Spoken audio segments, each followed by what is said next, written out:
As far back as I can remember, I always wanted to be a gangster. There's no crying in baseball! I ate his liver with some fava beans. Nice cliente. That was totally wicked! If I can change, and you can change, everybody can change! And welcome to another episode of Your Next Favorite Movie. I am your host, Josh G. And today we are continuing what I have deemed the best month ever. As someone who's on the show sometimes, but not all the time, please welcome Ethan to the show. Hi, thanks for having me. Absolutely. So, like I said, I have definitely heard you on Best Film Ever, but I also know you're on the, and I think it comes off like this, almost like a little network you guys have going there on Talk the Mickey. Yeah, I think I described it on Twitter as like the Best Film Ever podcast network or something. But early in the summer, like the spring of last year when the lockdown began, Ian and Liam, who created Best Film Ever, tried to get a couple more people on, myself, Ellie, and Georgia. And at one point, Disney Plus came out. So we decided, oh yeah, we'll do some more Disney-based content, just going through the history of it, if it's grown, if it's not, all those kind of things. And Liam didn't have Disney Plus, but I did. So thankfully, I was able to just hop on and talk about Coco and just become a regular. And it's grown to all of these other things where we sort of coincide with both. We're on a little break now for talking to Mickey, so I do a bit more on Best Film Ever when we do shows on things like the Disney Plus shows like Loki that we're currently doing. Falcon the Winter Soldier, WandaVision, all that kind of stuff. And then we go from there and just talk about all the different Disney Plus stuff. Okay, sounds good. All right, so Ethan, you're taking us back to an absolute classic, the original from 1977. This is, of course, Star Wars. Luke Skywalker was just a farm boy until he received a mysterious Help message me, Obi-Wan Kenobi. You're my only hope. to rescue a beautiful princess I'm Luke Skywalker. I'm here to rescue you. Too little short for a stormtrooper. and defend the forces of freedom against the Death Star. Here they come. The winner of 7 Academy Awards, the legendary Star Wars. Rated PG. Starts Friday at a theater near you. Yeah, this is always one I love to talk about. If anyone's listened to me on Best Film Ever and Talking to Mickey, almost every episode I try and talk about some aspect of Star Wars. I love Star Wars. You can't see because you're listening, but Josh can see I have an entire shelf behind me of just Star Wars merchandise, books. I've got a massive TIE fighter to my right. Like I absorb this content like it's water. All right, so why don't you tell us, when did you first see Star Wars? It would have been about 2004 or 2005. My dad was he was a massive Star Wars fan. He was 17 when the first one came out, and he just had a love for it as a massive sci-fi nerd. And in 2005, episode 3 of the prequels was coming out. And as far as he knew, it was going to be like the last Star Wars film ever. So he wanted to have this moment with me. So for 5 weeks, like each Friday building up to the film, we'd watch a Star Wars film. So it was in that build up, and it was a magical experience. Oh wow, okay. So tell us why is this your favorite?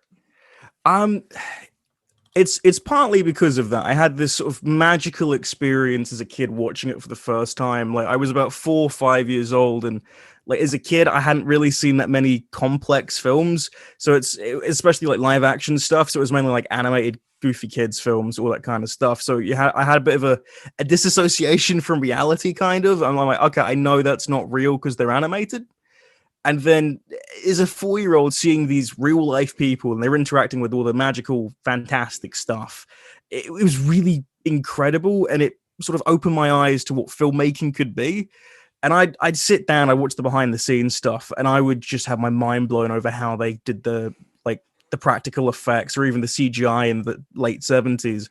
And I remember my 8th birthday, I specifically asked for this 400-page behind the scenes book of just the making, the production of the film, because it just really made me want to get into film. I'm 21 now, and I'm at university to study film, and this film was kind of what cemented me on that path to go, okay, I want to make films. I'm really inspired by George Lucas and this amazing ability he has of creating worlds and just sort of reinventing what cinema was at that time.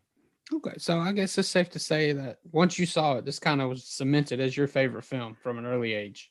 Yeah, it's one of those things. I don't think it's the best film ever, but it's just one of those things that it really struck a chord with me. And whenever someone's like, "Oh, why do you want to do this?" I go, "Well, this film, Star Wars, was what really set me on this path." And as I grew older, like I'd see the more nuanced side of the films, that they were an allegory for the Vietnam War and the prequels of this whole thing about the Bush administration, the threat of like the idea of the threat of terror and all that kind of stuff. And I really like this concept that in a space fantasy, they always compare it to Star Trek. Star Trek is this vision of what we could be, this utopia of if we all are more like progressive towards each other and accepting and open-armed. And Star Wars kind of is this idea of this is what we are and the threat of if we continue down this path, what we could become. And I like this idea that it is this, as a kid, you just see the funny light swords and the cool space stuff. And as you get older, you can see sort of the more nuanced stuff and how it can change perception and all that, because it's a big sort of take about spiritualism and religion and even politics and philosophy at points. And as a kid, you don't see that, but as you get older, you go, okay, I see those little talking points there. Okay, so on the off chance that anyone has not seen the original Star Wars, why don't you take a minute and give a synopsis of what just this one's about, not the whole franchise? Yeah, so Star Wars, or it's called like A New Hope now, depending. But it's the space fantasy about a young little farm boy called Luke Skywalker who lives on this desert planet. And these two robots called droids have plans to this evil empire's battle station called the Death Star. And he tries to team up with an old wizard called Obi-Wan Kenobi to get these plans to somewhere safe to rescue a princess. And to do this, they join forces with a smuggler called Han Solo and his massive dog called Chewbacca. And they go to the Death Star to try and rescue the princess and deliver the plans to the right people while evading this villain called Darth Vader who killed the farm boy's father. All right, so for this show, we don't go into all the details. Yeah. So I don't know if you guys have covered the original Star Wars. I know you covered Empire Strikes Back recently. Yeah, we did the first May the 4th. We did the podcast in 2020. I think we're trying to do like every May the 4th do a Star Wars. But yeah, we did that. It's really interesting because obviously like on our panel, a couple people it was their first time seeing it. They didn't like it. So it was that whole thing of, oh, people don't like this thing that I've touted so high in my mind, which is really interesting to see. So I guess if you want to hear all the details, you can go listen to their show. But for this show, what I want to ask you about now is what are your thoughts on the sequels, the original sequels, and then the prequels, and now this new trilogy? It's interesting because it's this franchise that's over 45 years old, and it's got like 8 additional Star Wars films just with episodes, and then 3 extra spin-off films, 1 animated and 2 just being Rogue One and Solo. I do like I feel really like cheating saying this, but I like all Star Wars, but I can see when some are bad and some are not so great. We did Empire Strikes Back, and I said I really like it, and I think it's a good film, and I think I prefer Return of the Jedi just for that. The ending, the idea of what it really means to be good, and the philosophy behind it, plus the allegory for Vietnam there is very, very not explicit, but like you can really see it. The idea of the smaller people rising up to the Empire, I think, is great. The prequels, I don't think they're good films, but I really like them for the story they are. The TV shows afterwards, because there are a load of TV shows, they sort of expand upon that and create more nuance and characterization behind what happens in those films. And it makes them better. The story overall, I think, is really, really strong. It's this warning message of the threat of behind-the-scenes puppet pulling. When this came out, it was right when the Bush administration was happening and Dick Cheney was around. And I remember George Lucas was saying, well, there's one character, Palpatine, he is Dick Cheney. He's pulling the strings behind. No one really sees what he's doing. Therefore, that's what he encompasses. And it was this whole idea of this is the threat that can happen if you let people in charge of something without getting the right authority, and you put a figurehead that won't do things. It was this massive political allegory, especially at the time of the threat of terror and sort of injustice and prejudice towards different people. And the sequels are interesting because I don't dislike them, but I don't love them. I love The Last Jedi. I think The Last Jedi is an amazing philosophy of what spiritualism can be and the idea of greed and hubris. And it's sort of a meta-narrative on the fandom of Star Wars as well, putting someone up on a pedestal, and then the second they don't get that, that's the disappointment and the anger and the hatred that and the vitriol that springs from that. I think it's one of those things that over time people appreciate, but right now it is that big I'm seeing red thing. And even then it took me a couple weeks to sort of understand the nuance there. Rise of Skywalker is a film. That's the most I can put there. I try and structure it in my brain, and I get why people like it. I really do. It's fun. But my issue of what the franchise capsulates is the idea of hope is not as important. But it closes a narrative. Okay. Well, just you might be interested to know, for my May the 4th episode, I actually had someone come on and talk about The Last Jedi. So nice. There are fans out there of it. So yeah, he wanted to come out and defend that one. So just go back and check that out if you want to hear more about The Last Jedi. But now that I've had you talk about the sequels, we're gonna erase all that. We're gonna go back to the original, and I want you to, let's say this wasn't episode 4, A New Hope, and this got to be the very first one, and you got to see your own sequel. What would you have liked to see? Oh, so that's really difficult, because my issues with Empire Strikes Back is I wanted more discussion about the Force and the spiritualism behind it. I really would have loved to spend a bit more time. I would have loved to have. I like the idea of the converging paths. Everyone splits off and all that. But I love this idea that there's a more focused narrative around not just the love story. I think the love story is a bit rushed. I want build up. But I like the idea of Luke really going through what the purpose of the Force is. I think Yoda is a fantastic character, but I want to expand upon what it means to be a Jedi, what it means to have this power bestowed upon you, and almost this narrative of what is it really like in this sort of chaotic imperialistic takeover, because you just see the rebel side. I want to see sort of what it's like in the taken over lands where they mention of where like Chewbacca's planet is, where they're all taken over and enslaved. I really want to see the damage that imperialistic attacks can do. I really like that whole meta narrative of the threat of imperialism and what the American dream can corrupt and do. I really love the idea. I would have loved to see that expanded upon, that big idea of the threat of what could happen if we're not kept in tow.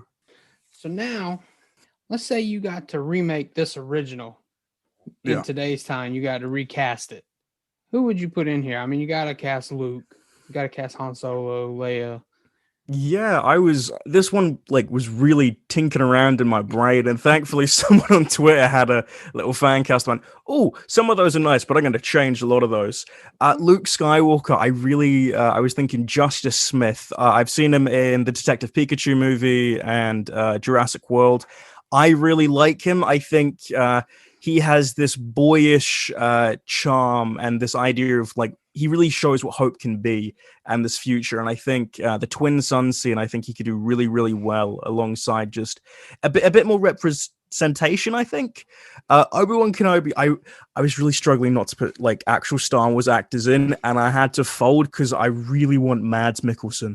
I think Mads Mikkelsen could play this amazing, downtrodden, beaten old man hermit. And I think from seeing him in Rogue One, I think he can do that really well, even in that Star Wars universe. Vader, I was just thinking the voice, and there is no better voice, I think, who can compete with James Earl Jones than Keith David. Arbiter from Halo, Dr. Facilier from Princess and the Frog. He has that menacing evil voice that I think would just set the tone so well. Leia, I was thinking Haley Steinfeld. I've seen her in a lot of stuff recently. Edge of 17. She was in Knives Out. I really, really like her, and I rate her as an actress. And I think alongside Justice Smith, they'd have some good chemistry, even just in a sibling way or just the idea of a rescue. I think she has that sass against people like Tarkin, I was thinking Giancarlo Esposito. I've seen him in The Mandalorian. That was another difficult one, but he's so menacing and he's so good. Breaking Bad, every time he's on the set, he is just captivating. And those scenes where he's trying to get the plan to destroy another planet, I'd be on the edge of my seat with every word he says.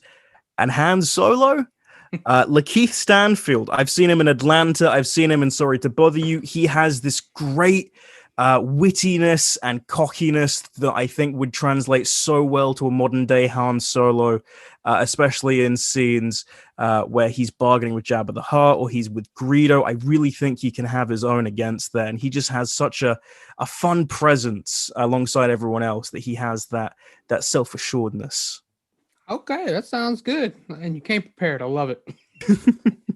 Always got to revise. There you go. So, all right, this is what I want you to do. You even mentioned it yourself. You have a couple people on your panel who aren't Star Wars fans.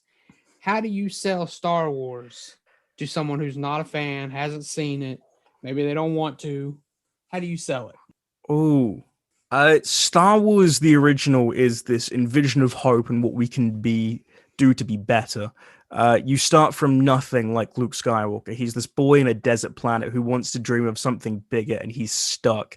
And eventually he's able to dream past that and actually get to where he wants to be and become a hero and see the good in the galaxy and save. And it's this amazing idea of what space can be. It's not sci-fi, it's space fantasy. You've got wizards in space with laser swords, and it's a knight saving a princess from an evil castle against the Black Knight, who has a massive red sword, and an old hermit man who used to be a wizard who knew someone's father. It's complete, like, medieval castle stuff, but just with spaceships. And it really is, the score is fantastic. It's an amazing time capsule of what cinema was then and continues to influence, even if you don't get the same sort of joy and presence that like someone like me might. You're still able to sort of really see a universe that was built upon really nothing and ideas and allegories, and just see the set design and the acting and the magic that cinema can create of making a world seem so realistic and still so foreign. All right, that sounds awesome, man. I try. Yeah, I think that's going to wrap this one up. Ethan, why don't you tell everyone where they can find you online? Yeah, you can find me, my voice on the Best Film Ever podcast and Talking to Mickey when we come back from our hiatus. I do currently Keeping It Low Key on Best Film Ever, and I come back every so often just to maybe cover a film with them, a show, or a see it or skip it type thing. If you want to catch me on Twitter, where I do all of my more Star Wars deep dives and just the concept of what a filmmaking nuance can be, you can catch me on Twitter at Star Munch Jones. That's the same as my YouTube, where I'm currently working on some videos breaking down some more Star Wars stuff and just the idea of what some films can be and breaking down the filmmaking process there. I don't know when this will come out, but hopefully I'll have a video or two that will actually be published, because currently it's just some funny memes. This will be out sometime in August, because August is the excellent, best month ever. So cool. I'll definitely have some stuff out by then. All right, and as always, you can follow the show on Twitter and Instagram at ynfmoviepod, available wherever you get your podcast. Be sure to come back next week, as we will have one of the girls. I'm not sure which one's going to be in which order yet, but one of the girls, either Georgia or Ellie, will be joining the show. I'll be fitting if it's Ellie, because she hated Star Wars. So one of them will join the show next week. Until then, you guys take care, and I'll talk to you next time.